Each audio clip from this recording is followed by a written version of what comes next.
What would you do if the world turned its back on you? Not for who you are, but for how you look. For Ethan Carter, this wasn't a hypothetical, it was his reality. At 16, he walked the halls of Lincoln High with a weight heavier than the pounds he'd gained over the past year. It was the weight of whispers, snickers, and cruel nicknames that followed him like shadows. Fat Ethan, they called him, their voices sharp as knives, slicing through his confidence. Once a lanky kid who ran track and laughed easily, Ethan had changed, and no one seemed to care why except for one teacher, whose discovery would unravel a truth that left the school stunned. Ethan's transformation began subtly. A few months into his sophomore year, his track teammates noticed his pace slowing, his breaths heavier. By winter, his jersey strained against his frame, and by spring, he'd quit the team altogether. The change wasn't just physical. The boy who once lit up classrooms with quick-witted jokes grew quiet, his eyes often fixed on the floor. His peers were merciless. At lunch, they'd slide trays of fries toward him with mocking grins. In gym class, they'd snicker when he lagged behind. Even his old friends drifted away, unwilling to be associated with the boy who'd become an easy target. Ethan absorbed it all in silence, his broad shoulders hunching further with each passing day. At home, things weren't much better. Ethan lived with his mother, Diane, in a small apartment on the edge of town. Money was tight, and Diane worked double shifts at the diner, leaving Ethan to fend for himself most evenings. He'd always been independent, but lately, he seemed to carry a burden too heavy for a teenager. He'd stopped talking about school, stopped mentioning friends. Diane noticed the weight gain, too, but chalked it up to teenage growth spurts or stress. She was too exhausted to dig deeper, and Ethan wasn't offering answers. The bullying reached a peak one April afternoon in the cafeteria. A group of juniors, led by a loudmouth named Kyle, decided to make a spectacle. As Ethan sat alone, picking at his sandwich, Kyle sauntered over, holding a soda can. "Yo, Ethan, you sure you need that?" he sneered, loud enough for the whole table to hear. Before Ethan could respond, Kyle tossed the can, and it spilled across Ethan's shirt, soaking him in sticky liquid. Laughter erupted. Ethan froze, his face burning, then grabbed his tray and fled, the jeers echoing behind him. He didn't see the pair of eyes watching from the corner of the room, eyes that belonged to Ms. Harper, the new English teacher. Ms. Harper was different from the other faculty. Young, barely out of her 20s, she had a quiet intensity and a knack for noticing what others missed. She'd seen Ethan in her class, his head bowed over his notebook, scribbling poetry when he thought no one was looking. She'd read his work raw, aching verses about loneliness and strength, and knew there was more to him than the caricature his peers had created. That day in the cafeteria, something snapped in her. She couldn't let this go on. The next day, Ms. Harper pulled Ethan aside after class. "I saw what happened yesterday," she said softly, her eyes steady but kind. Ethan shrugged, avoiding her gaze. "It's nothing new." His voice was flat, resigned. But Ms. Harper wasn't deterred. She asked him to stay after school for a writing project, claiming she needed his help. Reluctantly, he agreed. Over the next few weeks, the after-school sessions became a routine.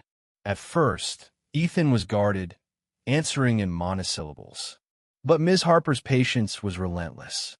She shared her own stories of being an outsider in high school, of finding solace in books and words. Slowly, Ethan opened up. He talked about his mother's long hours, the empty apartment, the microwave dinners he ate alone. But there was something he wasn't saying, a shadow behind his words. Ms. Harper sensed it, but didn't push yet. The twist came unexpectedly, not from Ethan, but from an unlikely source. Kyle the bully. One afternoon, Ms. Harper overheard him in the hallway, his usual bravado replaced by a hushed, guilty tone. He was talking to a friend about his younger brother, who'd been sick for months, hospitalized with a rare condition. Kyle's family was struggling, and he was lashing out to cope. Ms. Harper's heart sank. She saw a pattern: two boys, both hurting, both hiding it in different ways. She didn't excuse Kyle's cruelty, but she understood it. And it made her wonder, what was Ethan hiding? One evening, during their writing session, Ms. Harper took a risk.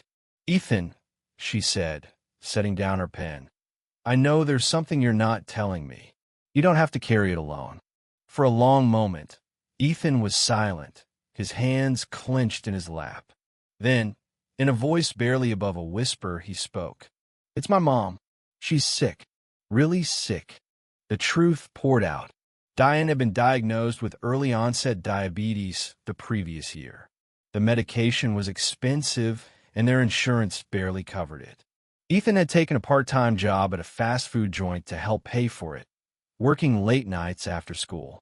The job came with free meals, greasy, calorie-laden food that was often his only dinner.